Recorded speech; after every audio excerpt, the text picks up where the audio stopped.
ഇപ്പോൾ ചില ആൾക്കാരുടെ ഇൻസ്റ്റാഗ്രാം പ്രൊഫൈൽ ഓപ്പൺ ചെയ്യുകയാണെന്നുണ്ടെങ്കിൽ പ്രൊഫൈലിൻ്റെ തൊട്ട് താഴെയായിട്ട് നിങ്ങൾക്ക് ത്രെഡ്സിൻ്റെ ഒരു ബാഡ്ജും കാര്യങ്ങളൊക്കെ കാണാൻ പറ്റുന്നതായിരിക്കും. അപ്പോൾ അതിൽ ക്ലിക്ക് ചെയ്താൽ അവരുടെ ത്രെഡ്സ് പ്രൊഫൈലിലോട്ട് നമുക്ക് പോകാൻ കഴിയുന്നതായിരിക്കും.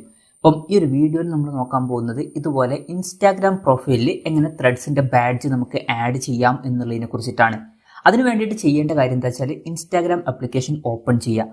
ഓപ്പൺ ചെയ്ത് കഴിഞ്ഞാൽ ഇവിടെ താഴെയായിട്ട് നമുക്ക് നമ്മുടെ പ്രൊഫൈൽ ഫോട്ടോ കാണാൻ പറ്റും. അതിൽ ക്ലിക്ക് ചെയ്യുക. അതിൽ ക്ലിക്ക് ചെയ്യുകയാണെന്നുണ്ടെങ്കിൽ നമ്മുടെ പ്രൊഫൈലിൽ നമ്മൾ എത്തുന്നതായിരിക്കും. നമ്മുടെ പ്രൊഫൈലിൽ നമുക്ക് എഡിറ്റ് പ്രൊഫൈൽ എന്നുള്ള ഓപ്ഷൻ കാണാൻ പറ്റും. അതിൽ ക്ലിക്ക് ചെയ്യുക. അതിൽ ക്ലിക്ക് ചെയ്യുകയാണെന്നുണ്ടെങ്കിൽ ഷോ ത്രെഡ്സ് ബാഡ്ജ് എന്നുള്ള ഒരു ഓപ്ഷൻ ഇവിടെ താഴെ കാണാൻ പറ്റുന്നതായിരിക്കും. അത് ഓഫായിട്ടായിരിക്കും കിടക്കുന്നുണ്ടാവുക. അങ്ങനെയാണെന്നുണ്ടെങ്കിൽ ജസ്റ്റ് അതൊന്ന് ഓണാക്കി കൊടുക്കുക. ഓണാക്കിയതിന് ശേഷം നമ്മൾ ബാക്കോട്ട് പോവുകയാണെന്നുണ്ടെങ്കിൽ ഇപ്പം നമുക്ക് ഇവിടെ നമ്മുടെ ത്രെഡ്സിൻ്റെ പ്രൊഫൈലും കാര്യങ്ങളൊക്കെ കാണാൻ പറ്റുന്നതായിരിക്കും.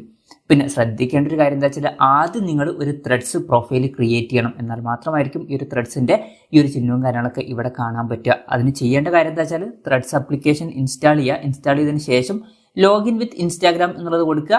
അത് കഴിഞ്ഞാൽ നിങ്ങളുടെ ഈ ഒരു അക്കൗണ്ട് വെച്ചിട്ട് നിങ്ങൾക്ക് ഇത് ലോഗിൻ ചെയ്യാവുന്നതാണ്. അപ്പം ത്രെഡ്സ് അക്കൗണ്ട് ക്രിയേറ്റ് ആവുന്നതായിരിക്കും. അതിനുശേഷം നിങ്ങളുടെ ഇൻസ്റ്റാഗ്രാം അക്കൗണ്ടിൽ ഇതുപോലെ ത്രെഡ്സിൻ്റെ ബാഡ്ജും കാര്യങ്ങളൊക്കെ ആഡ് ചെയ്യാവുന്നതാണ്. അപ്പം ഇങ്ങനെ നമുക്ക് വളരെ സിമ്പിളായിട്ട് നമ്മുടെ ഇൻസ്റ്റാഗ്രാം പ്രൊഫൈലിലോട്ട് ത്രെഡ്സിൻ്റെ ബാഡ്ജ് ആഡ് ചെയ്യാവുന്നതാണ്. ഈ ഒരു വീഡിയോ നിങ്ങൾക്ക് യൂസ്ഫുൾ ആയി എന്ന് വിചാരിക്കുന്നു.